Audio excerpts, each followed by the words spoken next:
So I'm talking about Marx and his notion of the dictatorship of the proletariat.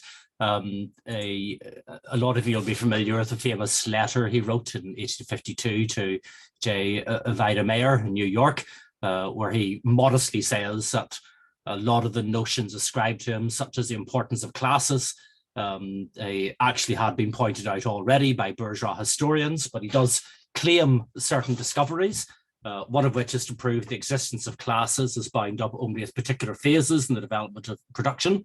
And secondly, that the class struggle necessarily leads to the dictatorship of the proletariat, this dictatorship itself only constituting a phase, a transition to the abolition of all classes and to a classless society.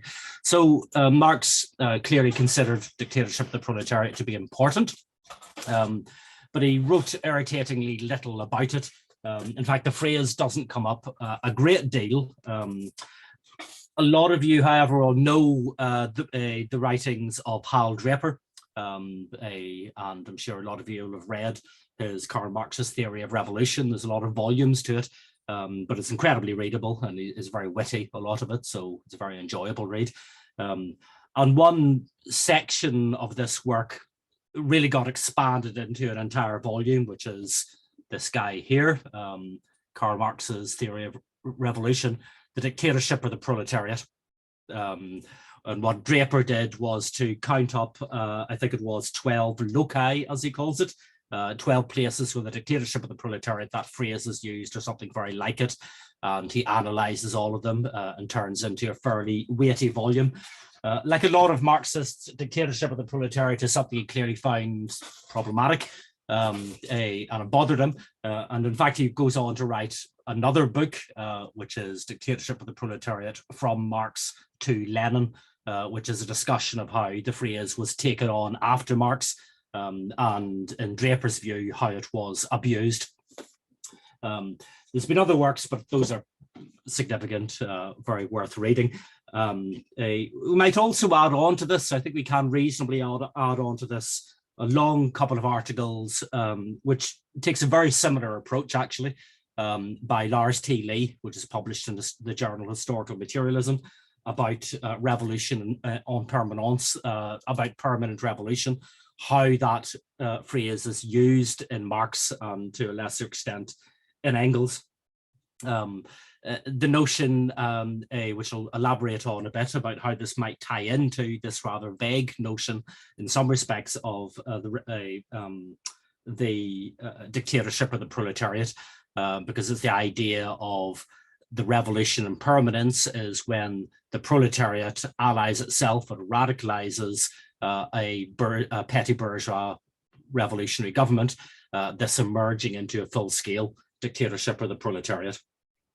I think in both Draper and in Lars T. Lee, there's an element of liberal democratic kind of bias or whitewashing, if you like, of Marx. They tend to lean in the direction that, and this argument you can trace back to Karl Kautsky, that when Marx talked about the dictatorship of the proletariat, he's really just talking about, it's another name for a workers' government. You know, just as we live in the dictatorship of the bourgeoisie, which in many respects looks like a parliamentary democracy, with all the kind of limitations attached to that. It's a dictatorship of the bourgeoisie. We should think about the dictatorship of the proletariat in the same way. It's a kind of orderly democratic government, which is a dictatorship because it's dominated by one class. We call it a dictatorship because the end goal is the disappearance of classes and therefore the disappearance of the state itself. In some respects, any state is dictatorial.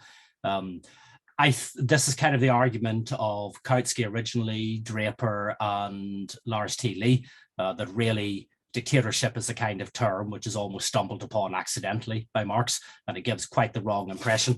I'm not entirely convinced about this. I think that the use that Marx uses, the use that Marx makes of dictatorship of the proletariat is actually indicative of something which is a bit more raw knuckle, a bit more what we would imagine of a kind of dictatorial form of government. Not, of course, the dictatorship of one man, but perhaps a kind of parallel that Marx would have drawn himself.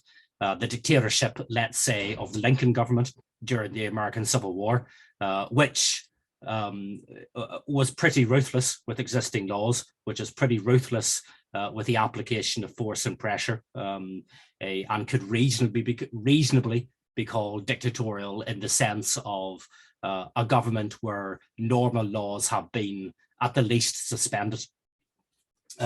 This actually is pretty much how Lenin defined the dictatorship of the proletariat in his famous post-First World War, post-revolution controversy with Kautsky on this theme. So we talk about the dictatorship of the proletariat. What are we talking about? What's Marx talking about?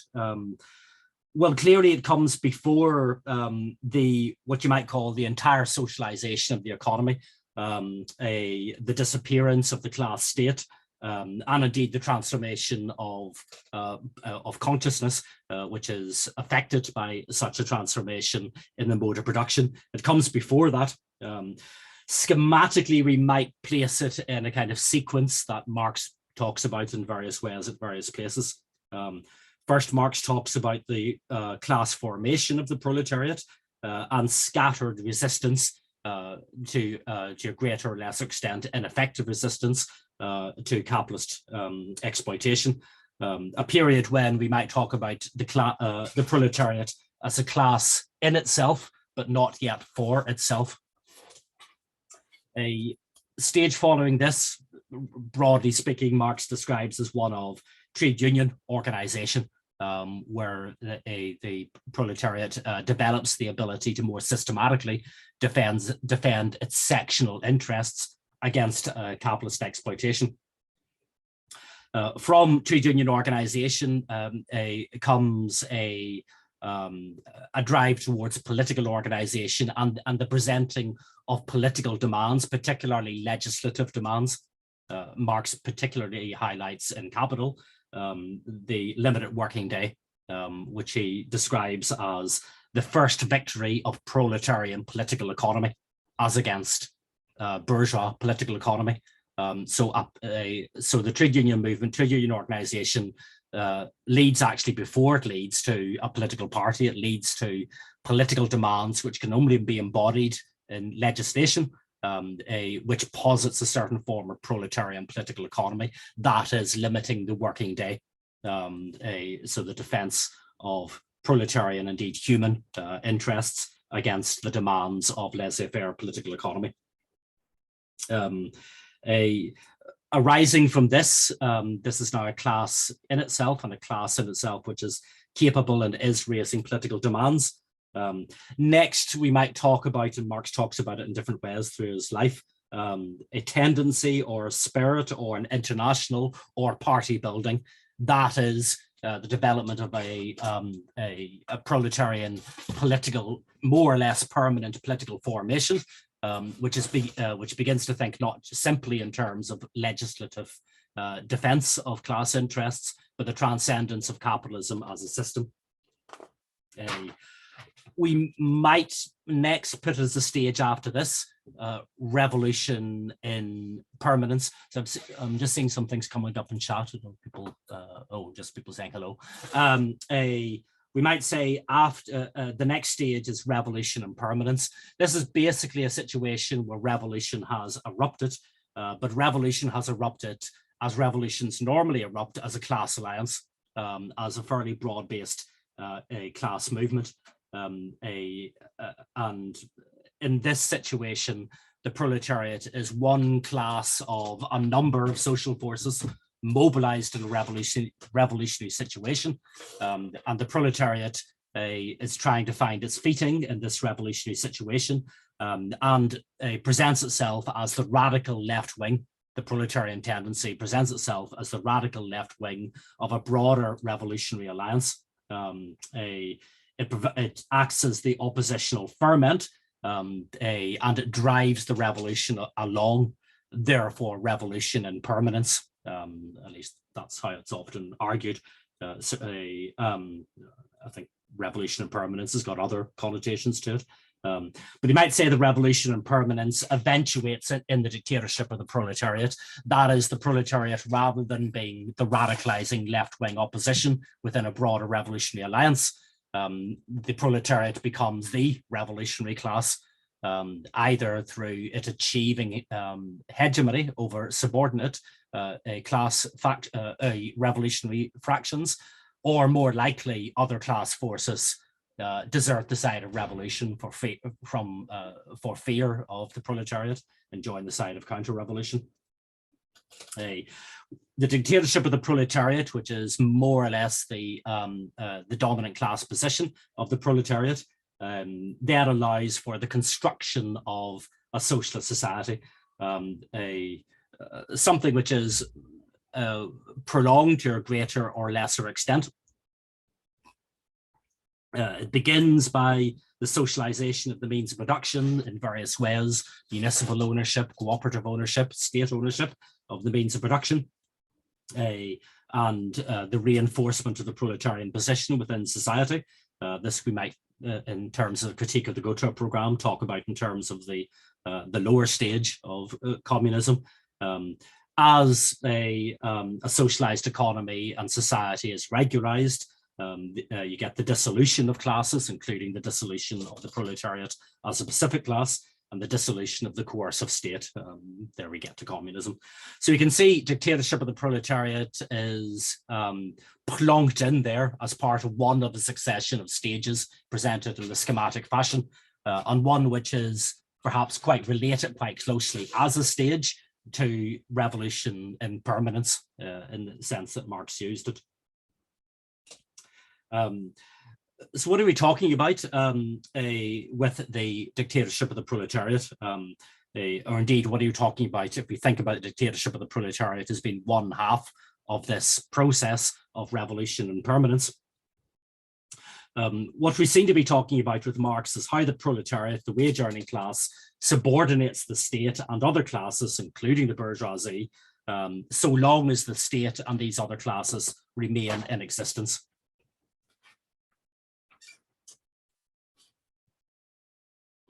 So,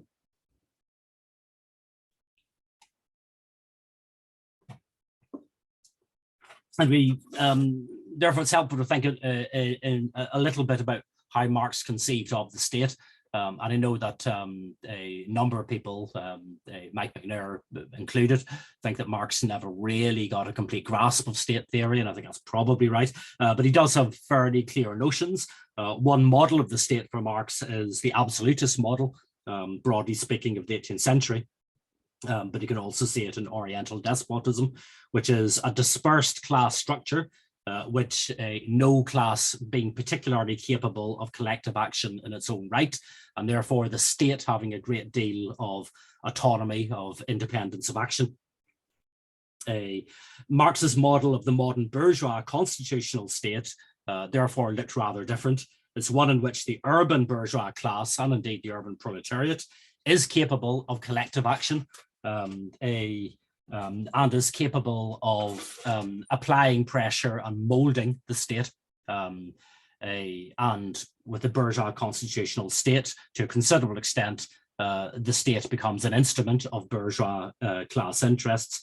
In its perfected form, if you like, this is the form of a representative assembly, a parliament of some sort, which is more or less amenable to bourgeois class interests and influence, being in a position to authorize the taxation which the state requires to maintain itself in existence. So Parliament is the means by which tax is raised, and tax allows you to service national debts, that kind of thing. And it's this process of the fiscal state structure which determines, in essence, the bourgeois nature of the state. So how you get from absolutism to the modern bourgeois constitutional state? Marx primarily looked at the models of the Dutch Republic to an extent, but probably more so the English Revolution and or English revolutions of the 1840s, and again at the end of the 17th century, and of course the French Revolution. This implied a revolutionary ideology, which would allow the bourgeoisie to mobilize the nation. I think for Marx and for other socialists and others on the left, the French Revolution was particularly significant because in some respects it had elements not of the dictatorship of the proletariat, but of the dictatorship of the Parisian crowd, the dictatorship of the sans-culottes, which fundamentally were the popular classes, particularly in Paris and in other urban centres. And what you see in the French Revolution is what's called the Journée, the days as they're known.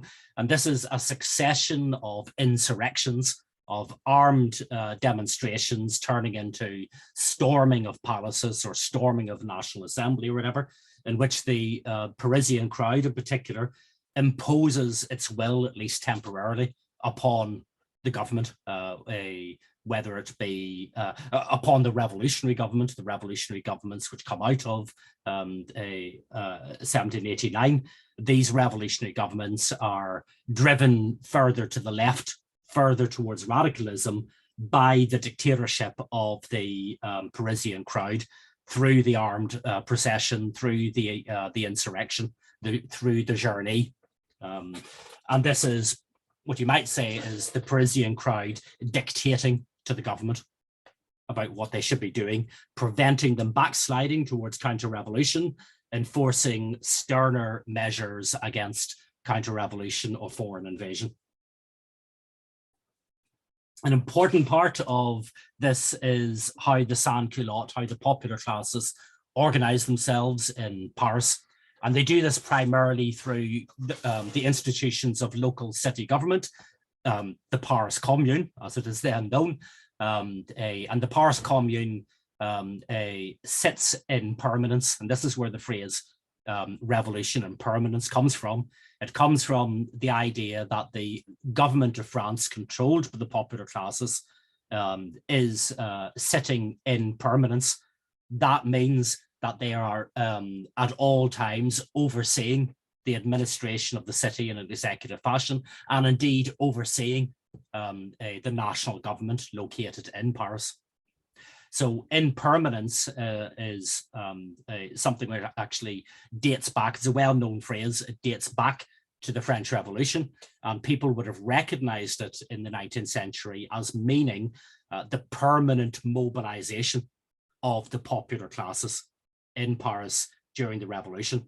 So it's not just a matter of the occasional journey. It's not just a matter of the occasional insurrection or the occasional armed procession. It's revolution in permanence. That is a permanent left-wing pressure on the national government, whether it be of the Girondins or indeed the Jacobins, in order to keep it up to in order to steel it against counter-revolution and to pressurize it into taking the necessary measures. So revolution and permanence is about dictating to the government. It's about the popular classes dictating to the government what they should be doing, arms in hand. And this is why I think revolution and permanence and dictatorship of the proletariat need to be linked together in the way we think about these things.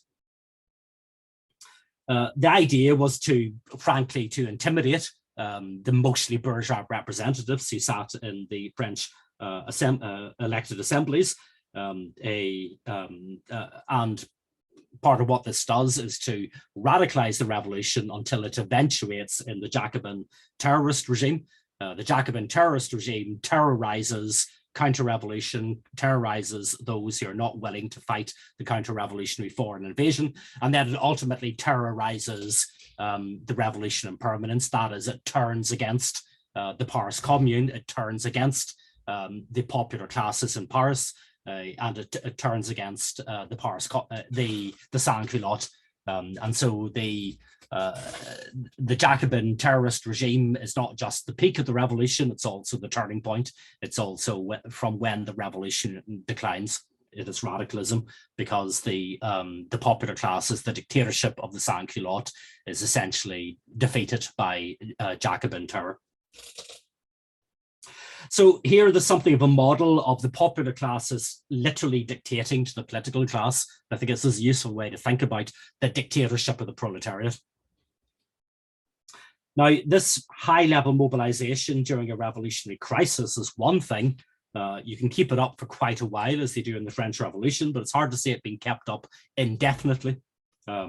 What about a regularized state form? And so this leads us to think a little bit about the state form and how Marx and Engels conceived it. I've already touched on this. Parliaments are clearly important in how they conceive of the bourgeois state form. Parliaments themselves are a medieval inheritance, aristocratic in origin, generally the instrument of feudal elites. And to some extent, we should understand a 17th, 18th century absolutism as in part a bourgeois state alliance in order to clip the powers of the aristocracy. And this often meant demobilizing or closing down parliaments. Nonetheless, absolutism in the end relies upon the aristocracy just to get business done. It's the aristocracy which crowds around the court, but also the aristocracy who kind of administers beyond the capital city. Absolutism relies upon it. And so what we have is a switcheroo, really. The bourgeoisie, who'd been often anti-parliamentarian, pro-crown, because they're anti a feudal aristocracy, they switch around to becoming pro-parliamentarian when they've reached a stage where they reckon that their own social strength is sufficient to influence and possibly even dominate parliamentarianism, to use parliamentarianism not as an instrument of aristocratic control of the state, but it's converted into an instrument of bourgeois control of the state. With a sufficiently capitalist economy, parliamentary authorization of taxation becomes an instrument of bourgeois regulation of the state. This is the case even if, as is often the case well into the 19th century, almost until the 20th century in Britain, that's the case even if the parliament is dominated very heavily by aristocrats. Now, Britain, of course, could be reasonably seen as the exemplar of the modern bourgeois state going into the 19th century. Indeed, in the 18th century, I mean, in many respects, Britain is a bourgeois state. There's lots of caveats to that, but I think it's a defensible position, quite substantial caveats, but it's a defensible position from the Glorious Revolution, at least. How was popular pressure applied in 18th century Britain? Clearly, there's no dictatorship of the British equivalent of the sans-culotte. It is worthwhile remembering, however, that the popular riot was very common and basically seen as an acceptable part of normal constitutional political practice for much of the 18th century. If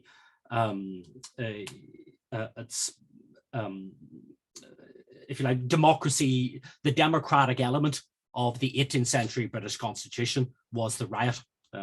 These riots were quite effective. For example, they forced a Walpole to back down on an attempt to introduce the excise tax. And the right of riot was kind of informally recognized, even by the Riot Act, actually, because the Riot Act says that you've got an hour or something like that to disperse once the Riot Act is called. It doesn't mean that riotous assembly is acceptable up to a certain point. The Riot Act paradoxically includes a certain right to riot. It kind of puts a time limit on it. And rioting is very often used is often mobilized by employers, actually. A lot of what looks like popular rioting in the 18th century is probably actually employers mobilizing their own workforce to go out to smash things up, to generally make a lot of noise and to intimidate politicians in the interest of employers. I think this happens quite a lot in the 18th century. And the intimidation is pretty direct. There's not much stopping a riotous crowd turning up at Parliament and physically manhandling MPs. This happens on a fairly regular basis in the 18th century, both in Britain and in Ireland. Towards the end of the 19th century, part because of the kind of devastating Gordon riots, anti-Catholic riots, which lay waste to large parts of London, and then more importantly, I think because of the French Revolution, this kind of right to riot is squeezed out of the political system in Britain. But it's also with the emergence, the incipient emergence of a better organized working class, the earliest signs of a class for itself. You begin to see a mode of popular assertion which is not simply riotous, something which is a bit more organized. In some respects, you can trace this back to the 1760s with the democratic, broadly speaking, democratic movement of John Wilkes, who was a kind of a roguish aristocrat and a popular leader in London in the 1760s. And Wilkes campaigns and leads mass campaigns for against the aristocratic corruption of politics in Britain at the time. In some respects, the Wilkes movement is the origins of British popular politics, modern British popular politics. One thing that Wilkes does, and Wilkes' lieutenants, is to organize what they call committees of supporters of the Bill of Rights. And one of the things these committees are supposed to do is to issue instructions to MPs. That is to say to MPs, this is how you are to vote on these issues. And these instructions are supposed to be absolutely binding. That is, MPs, in this view, are to be mandatories of the people.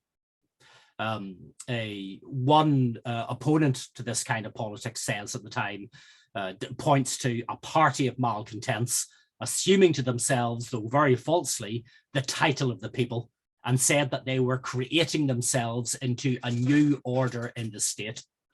So you can see here incipiently a democratic tendency emerging in Britain, which is using political organization to dictate to MPs, to force MPs to adopt a certain position.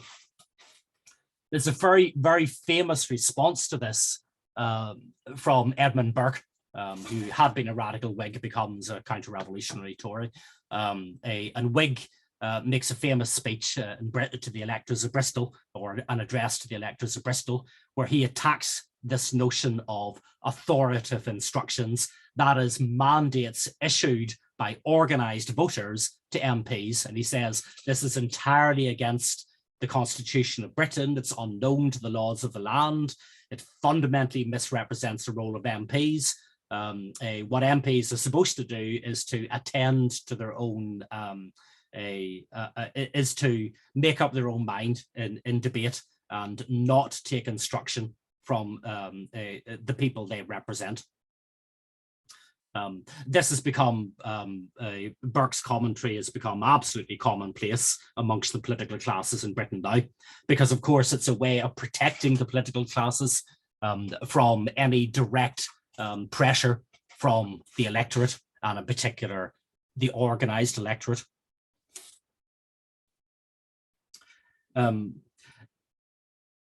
This idea of instruction, that MPs should be instructed, remains very powerful in British radicalism. And we can see it at least into the 1830s, when it begins to be overtaken by Chartism. But it's an important and largely forgotten part of the emergence of democratic culture. And when I say democracy, I mean ordinary, I mean the great mass of people attempting to dictate to the political class. Now, as noted, the French Revolution introduces another idea, which is that of insurrection, journey, the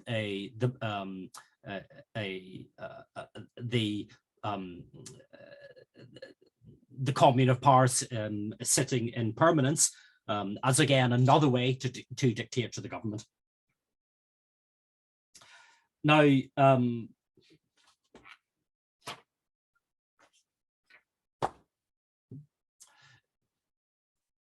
the absolutist state, those kind of bourgeois interests who wanted to regulate the absolutist state, some of them were attracted to parliamentarianism, but they saw that as risky because it could lead to a revolutionary escalation.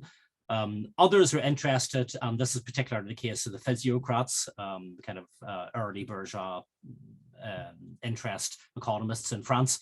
They're very taken with the idea of all taxation should be simply taxation on land. That is simply taxation on the landed elite. This notion will come back again and again, but it's the idea that you have a state which will leave a capitalist enterprise alone, laissez-faire, laissez-passer, and will base itself simply upon taxing the land. And this will give the state sufficient autonomy to be able to regulate society whilst allowing for capitalist innovation. This isn't really what happens in the French Revolution or in Europe, generally speaking, in the revolutionary period, partly because state expenses go up so much because of the whole succession of wars across Europe which emerged from the French Revolution. Britain finds itself in 1799 introducing an income tax.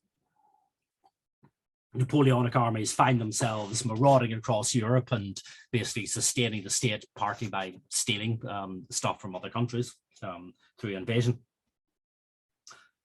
When you look at the defeat of Napoleon, restoration in Europe in 1815, we get an interesting situation here where we have the regimes which emerge out of 1815, because they're so fearful of revolution, they don't want to start a new revolutionary process. Therefore, they don't want to call parliaments. They know that not calling parliaments makes it very hard to raise taxation. So they don't raise very much money. What you get emerging out of the 1815 settlement after the French Revolution are restoration states which don't have much money and therefore are very unambitious when it comes to foreign policy. They don't really do very much. Britain is something of an exception, though, because Britain does have a capitalist economy. It does have a parliamentary system. And what the Napoleonic Wars had indicated is that Britain could raise a huge amount of money. Britain's direct military, a contribution to the war against Napoleon, is significant but not overwhelming. What is overwhelming from Britain is that they raise so much money to wage a generation-long war against France, which they win. And this is possible because they have a modern bourgeois parliamentary state, in essence.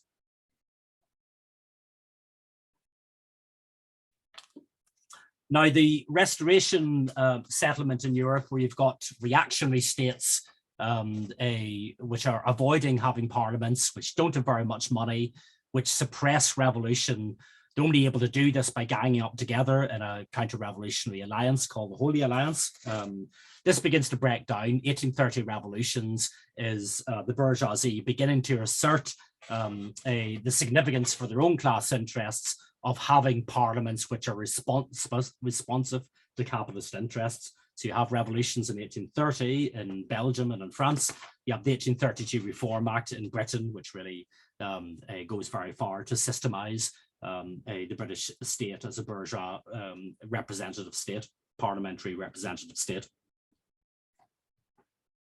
The next wave of revolutions which come through are complicated by the fact that really for the first time the proletariat begins to play a significant independent role.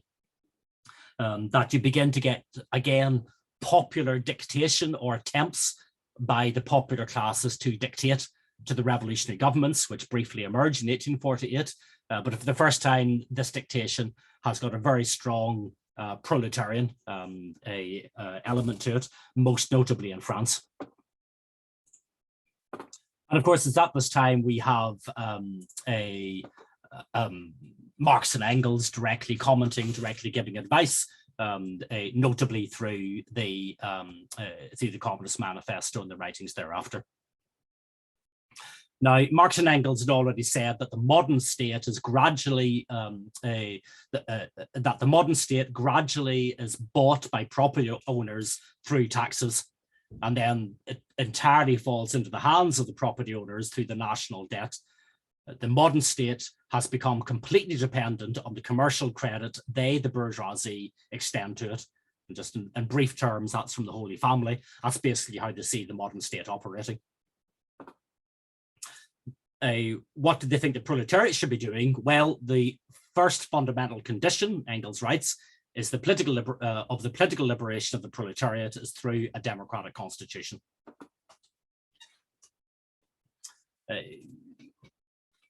But how to go further than that, Engels, in preparatory work for the Communist Manifesto, emphasizes the importance of the state employing a substantial number of proletarians in national enterprises.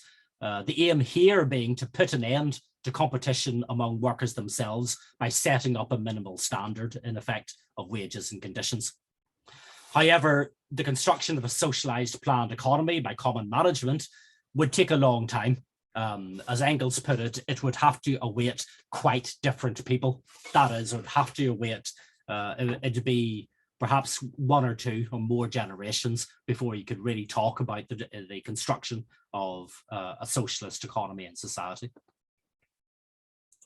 The Communist Manifesto itself includes a number of demands, 10 demands. Now, what we need to remember is that Marx and Engels saw themselves, amongst other things, as being on the radical left of the Chartist movement in Britain. So really, we should consider that the Communist Manifesto doesn't have 10 demands, it has 16 demands, because the first 6 demands of the manifesto really are the demands of the Charter. And the demands of the Charter is for introducing universal suffrage. I don't really have to go through the demands of the Charter because most of them are kind of fairly obvious, except to mention the last demand of the Charter, point 6 of the British Chartist movement. And this is an important demand because it's a demand for annual parliaments. This is the one demand of the Charter which has never been conceded. It's a demand for annual parliaments. And we should see the demand for annual parliaments as really being in that long tradition which goes back to the 1760s and John Wilkes. That is, it's a way of keeping the political classes, the elected representatives, under continual pressure. That is, not to give the political classes the degree of autonomy, which means that they can feel themselves to be broadly independent from the people who elect them. And of course, this independence is artificial because it means they're in effect under the thumb of the crown, the court, of bourgeois corruption. So it's significant that the one demand of the Charter, in some respects, is the most important demand from the point of view of radicalizing the political classes. It's the demand for annual parliaments, and it's a demand we should bring back, by the way. There should be annual elections. Okay.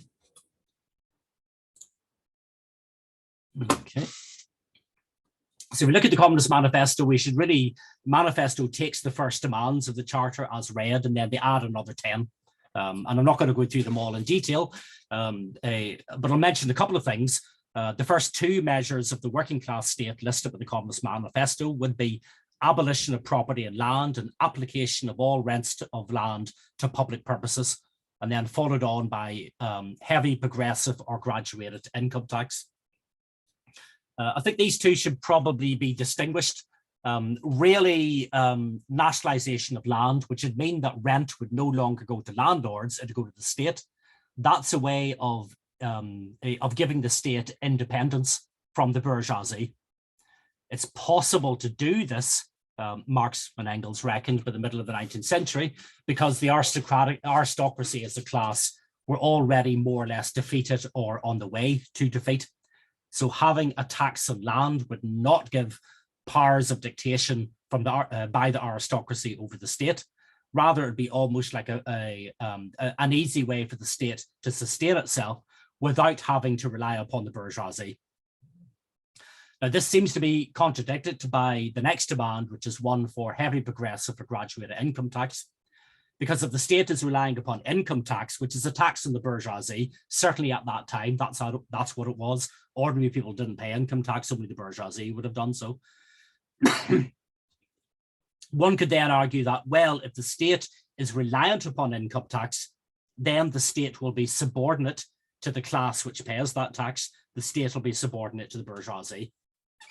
But it's important to note in the Communist Manifesto that the progressive income tax is not seen as a measure to fund regular state expenditure by the Communist Manifesto. It's not seen as a way, therefore it would not tie the state to the wealthy. Rather, it's a means of dispossessing the bourgeoisie by stages. It's a means of expropriation. As a manifesto frankly puts it, the progressive income tax would be one of a number of despotic inroads on the conditions of bourgeois production, and as such, it would appear in isolation economically untenable. That is, the progressive income tax is one of a number of measures which is not designed to keep the goose, the capitalist goose, in good health so it can lay golden eggs for the state to lay hands on. Rather, it's designed to economically undermine and to, by degrees, expropriate the bourgeoisie. In this respect, therefore, I think the heavy progressive or graduated income tax as a means of expropriation is distinct from the nationalization of land and the application of all rents of land to public purposes. That's more to be seen as a means by which the state maintains itself through this period of revolutionary transformation. It's steady fiscal income.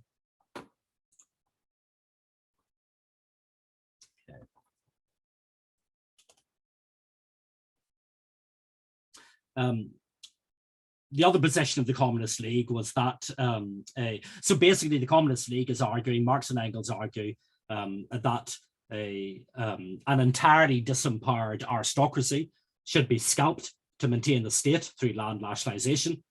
This would free the state from dependence on the bourgeoisie and to some extent neutralize the state. At this stage, it wouldn't be turning the state itself into a dictatorship of the proletariat. The dictatorship of the proletariat would be the self-organization of the proletariat in order to dictate to this revolutionary state structure, which has been broadly emancipated from a aristocracy and increasingly by degrees from the bourgeoisie. This is where I kind of take exception a bit from people like Lars T. Lee and Hal Draper, I think, where I think they do kind of prettify what Marx and Engels have in mind when they talk about the proletariat dictating to even a revolutionary government. When Marx's newspaper, the Neue Rheinische Zeitung, is suppressed in 1849 in the downturn of the 1848 revolutions, Marx writes a last article, which is kind of as bad-tempered as you might expect, you know. But he's pretty clear about what he'd been about through this period. Did we not speak plainly and clearly enough for those dullards who failed to see the red thread running through all our comments and reports? Were they in favor of revolutionary terror? Is that clear, gentlemen? We have no compassion and we ask no compassion from you. When our turn comes, we shall not make excuses for the terror. Dictatorship of the proletariat, I think, or dictatorship even of the popular classes, in Marx's view at this time, is pretty much dictating. It is intimidation of the other classes in society, the intimidation of the revolutionary government. And this is the context, I think, in which we should understand Marx's discussion of revolution and permanence. It's a kind of standing insurrection of the proletariat in order to harden up a petty bourgeois revolutionary government. And again, I think there's a tendency by some people, Lars T. Lee and others, to kind of prettify this a bit, you know. But if we think about what Marx argued would be the role of the proletarian tendency in such a revolutionary movement. Sorry, I'll find my quote here.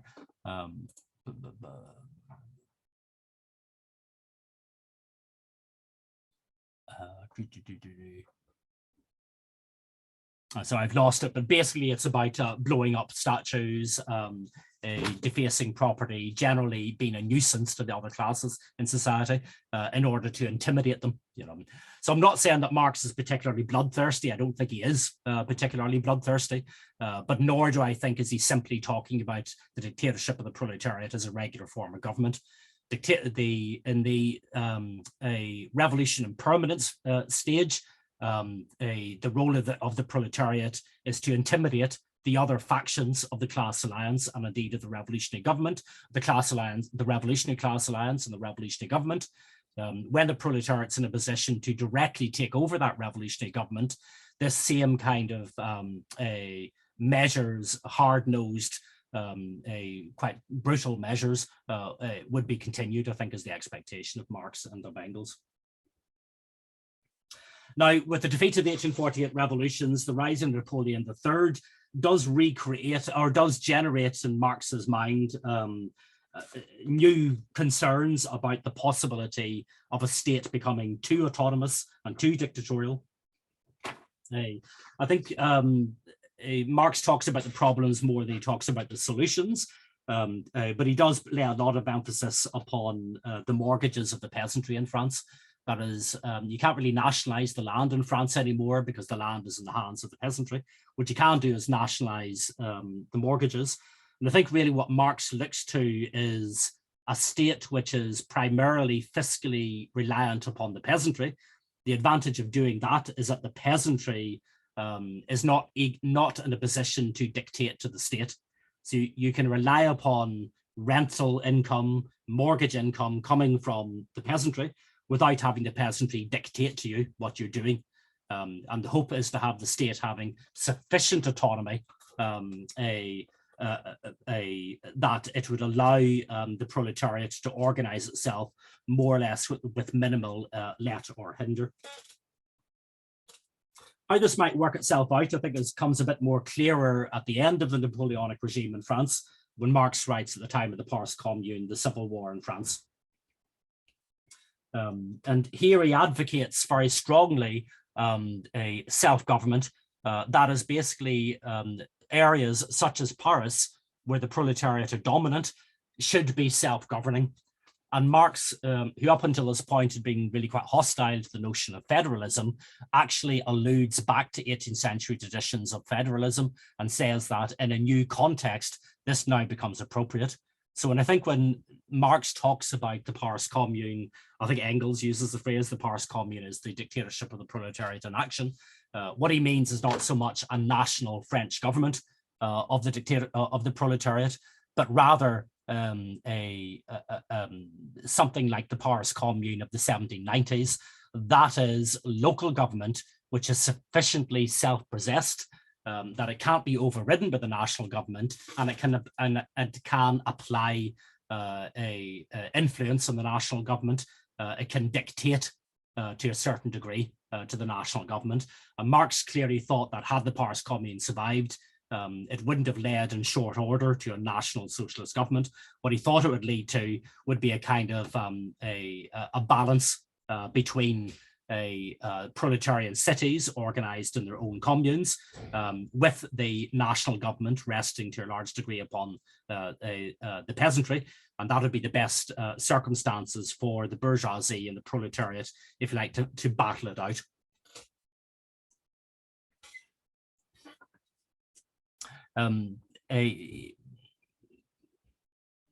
Marx obviously was influential in organizing the First International. I just want to allude to this. There's an interesting debate on the General Council in 1869, a report of the General Council on the right of inheritance. Marx's contribution here is interesting, because he says that if a working men's parliament decreed that the rent should be paid into the treasury instead of to the landlord, the government would obtain a fund at once without any social disturbance. So that's an immediate demand. Basically that the land should be nationalized, or mortgages should be nationalized. This money should go directly to the state. This would relieve the ability, or limit the ability of the bourgeoisie to directly influence the state, and it wouldn't be an added burden onto the proletariat. So Marx emphasizes this would relate to a state of special transition, where on the one hand, the present economical base of society is not yet transformed, but where on the other hand, the working masses have gathered strength enough to enforce transitory measures calculated to bring about an ultimate radical change of society. So this is something like the revolution and permanence, something like indeed the dictatorship of the proletariat. It's one in which the state is given autonomy from the bourgeoisie, but not given such power and authority that it can dominate society as a whole. And we see that Marx at this time, and he does this very much in the Civil War in France, which he writes about the Commune, lays a lot of emphasis on the state being made cheap.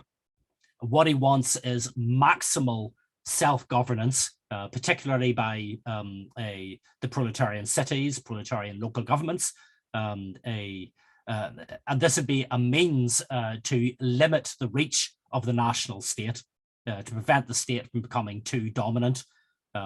This would create a terrain for class struggle. As Marx says in the first draft of the Civil War in France, vested interests would certainly remain, and one could expect violent reactions and indeed violent revolutions. But the proletariat would be in a position to dictate to the state without yet being in direct control of it. But the state would not be in a position to, would not have the resources to be able to suppress the state. In due course, Marx seemed to suggest that municipal power, as he calls it, would not simply be a check on the state, but actually would become its supersession. And he says the catchword of bourgeois revolutions, cheap government, would actually be taken over by the working class movement. If we get to critique of the Gotha program later in Marx's career, later in his life, Marx criticizes the Gotha program, which is a program developed by the German social democracy. This includes a demand for the income tax. It is interesting what Marx says about the income tax there. He's very critical of raising that demand. The straight demand for a single progressive income tax was problematic because, he says, taxes are the economic basis of the government machinery and nothing else. Income tax presupposes various sources of income of the various social classes and hence capitalist society. Marx really is quite a distance away from even the modern radical reformist. He's not that interested in a kind of SWP demand for, make the rich pay. He finds that extremely problematic. If you make the rich pay, you presuppose the persistence of the bourgeoisie, and also in the end, you make the state dependent upon the bourgeoisie, because he who pays the piper calls the tune. And it's notable that what Marx instead calls for in that part of the a program of the Parti Ouvrière, or rather that program which he is involved in writing up the political program of the Parti Ouvrière, the Workers' Party in France. He writes it in 1881, I think, where he calls upon the property of the church to be appropriated by the state, the suppression of the national debt, all of this as a means of decoupling the state from the capitalist economy. He also says the commune, that is local government, to be master of its administration and its police. And of course, he expected the commune in urban areas at least to be proletarian, local self-government. In that context, I think when the economic section of the Parti Ouvrière calls for progressive and direct taxation of the wealthy, it should be considered in the terms of the Communist Manifesto, at least to the extent that Marx paid up to it. That is a means by which the bourgeoisie is expropriated, rather than a long-term means by which the state should be financed.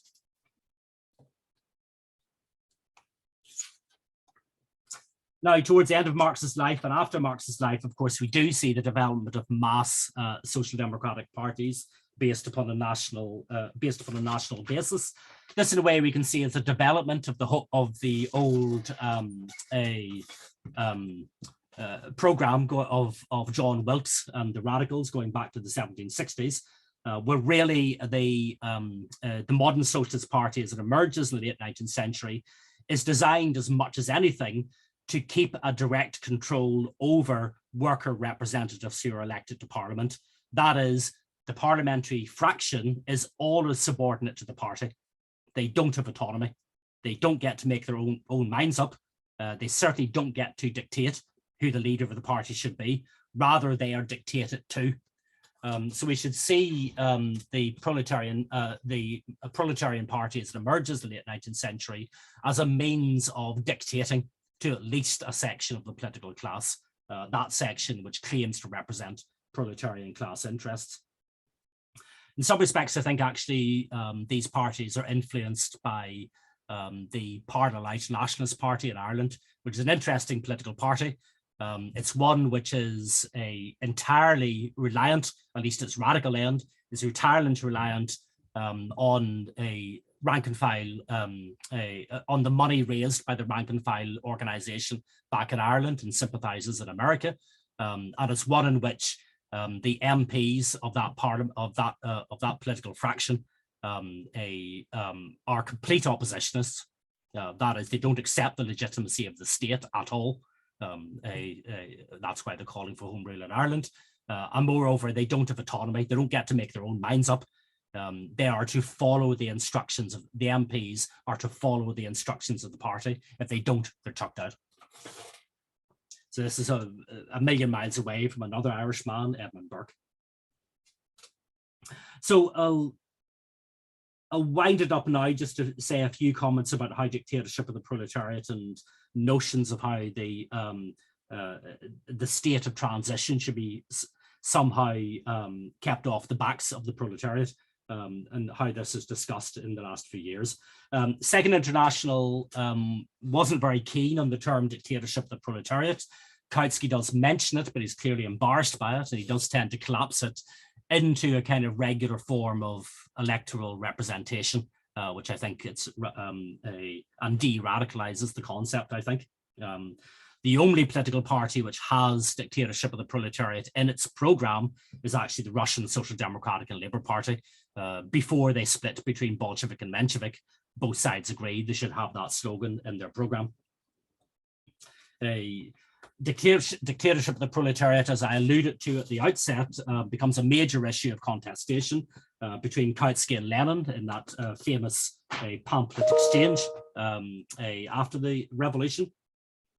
It's also in this period, there's a considerable amount of debate about how a socialist government should organize itself, what it should try to do, because on the assumption that they couldn't immediately introduce full-scale socialism. So how do you maintain yourself? There's interesting stuff written about this. One of the more interesting ones, oddly enough, nobody would think about it now really, because the Second International, or what became the Second International, put out a request to national parties saying, "Dear national parties, please tell us what you would do if you got into government tomorrow." As far as I know, no national parties responded to this except for Sidney Webb in Britain. And he wrote a book called A Constitution for the Socialist Commonwealth of Great Britain, which is worthwhile reading. I'm not going into it now, but the Fabians are socialist, actually. You know, they are anti-capitalist. They're much more radical than people think they were. And they're certainly not like the Fabians of today at all. You know, what they're opposed to is basing the movement upon proletarian class struggle, but they have no problem at all with abolishing capitalism. And so the socialist constitution of the Socialist Commonwealth is a fairly interesting attempt to grapple with how you might, in fairly short order, introduce a socialist, a society which is a dynamic towards the complete replacement of capitalism. Webb ends the book by saying, "We venture on one prophecy. The period of transition is necessarily a disheartening and a dangerous one for all concerned. An embittered class war will continue."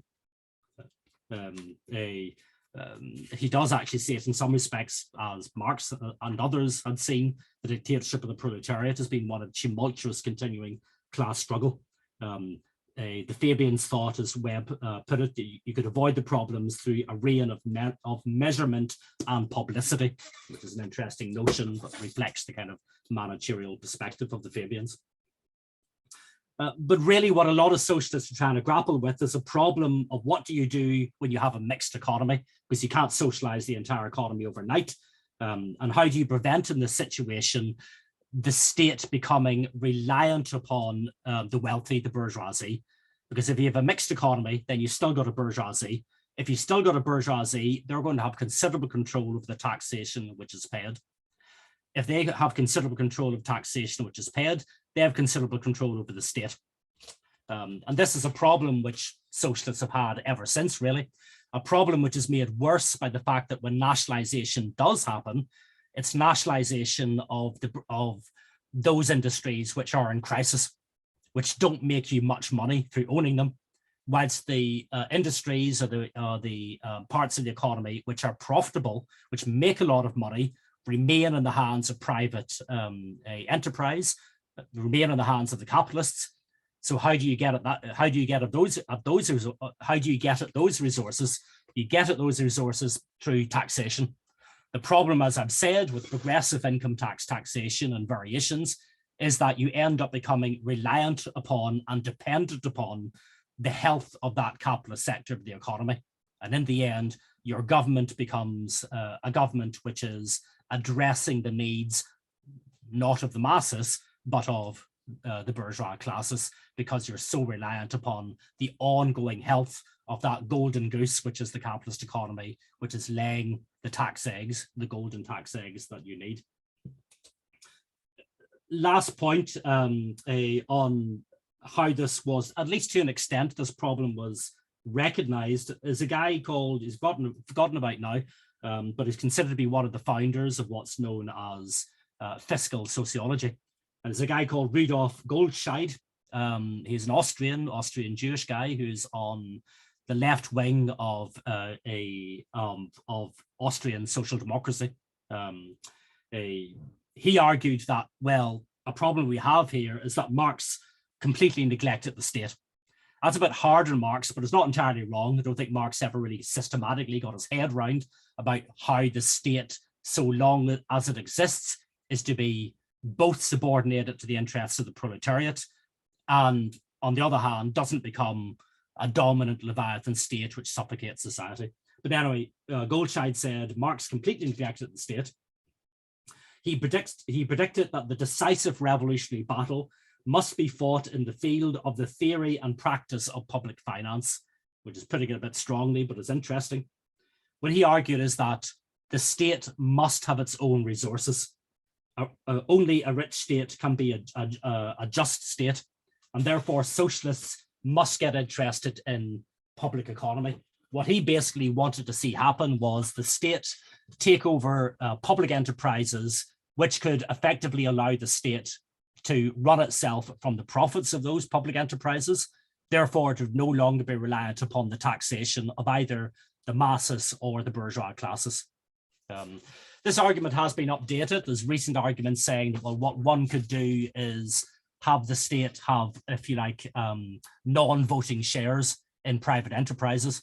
So as long as private enterprises exist and are profitable, part of that profit automatically goes to the state. But so long as private enterprise is not in a situation where it can be usefully socialized, the state doesn't attempt to direct these enterprises. It simply creams off the profits, but in such a way that, but doing this instead of being reliant upon income tax, which in the end, income tax encourages you to preserve the wealthy who have a lot of income you can tax. I don't think this kind of Goldscheid approach deals with all the problems which exist. Really what I've been trying to do is to raise the arguments, the debates and the problems which are associated with revolutionary impermanence and which are associated with the dictatorship of the proletariat. It's a problems which I don't think Marx ever really sorted out or have been sorted out since then. So what demands would I raise coming out of all of this? Not very many which are clear in my head, other than that good old Chartist demand of general elections every year. I'll leave it there. Thank you.